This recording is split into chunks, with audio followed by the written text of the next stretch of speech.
விவசாயிகள் பாதுகாப்பு சங்கத்தின் சார்பிலே இனாம் ரெட்டியப்பட்டியில் இன்று பொங்கல் விழா மிக சிறப்பாக நடைபெற்றது.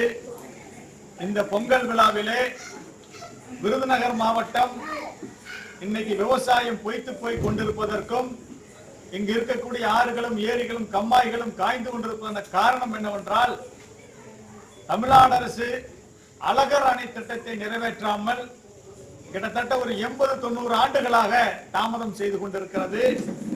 அதோடு செம்பகவல்லி கால்வாயிலே தமிழ்நாட்டினுடைய உரிமை நீரை பெறாமல் விட்டதால் விருதுநகர் மாவட்டம் இன்று வறட்சி மாவட்டமாக மாறியிருக்கிறது.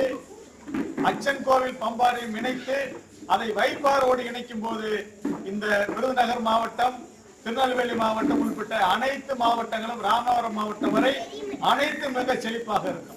கேரளாவில் ஆற்றிலே சென்று கலக்கக்கூடிய, கடலில் சென்று கலக்கக்கூடிய 2500 டிஎம்சி நீர்ல ஒரு 110 டிஎம்சி நீரை இந்த ஆறுகளின் மூலமாக இங்கு திருப்பினால் விருதுநகர் மாவட்டம், திருநெல்வேலி மாவட்டம், ராமநாதபுரம் மாவட்டம், தூத்துக்குடி மாவட்டம் எல்லா மாவட்டங்களும் விவசாயத்திலே மிகுமை செழித்து வளரும், தண்ணீர் பஞ்சமும் தீரும், வறட்சி நீங்கும். ஆக இந்த 3 கோரிக்கைகளை தமிழக விவசாயிகள் பாதுகாப்பு சங்கத்தின் சார்பில் இந்த அனைத்து மாவட்ட விவசாயிகளையும் ஒருங்கிணைத்து தொடர்ச்சியாக அரசு கவனப்படுத்தி திட்டங்களை செயல்படுத்துவதற்கு தமிழக விவசாயிகள் பாதுகாப்பு சங்கம் முழுமையான முயற்சி எடுக்கும் என்பதை இந்த பொங்கல் விழாவின் சார்பில் அரசுக்கு கோரிக்கையாக வைத்து இந்த மக்களுக்கும் தெரிவித்துக் கொள்கிறோம்.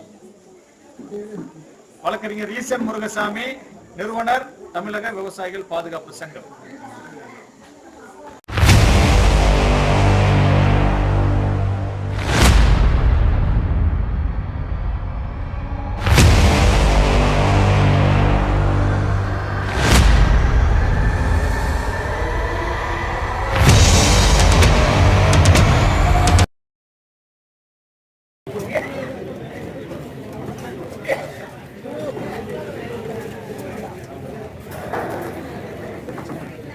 கொஞ்சம் குண்டாக வச்சுக்கிட்டாக்கா என்ன போடுங்க.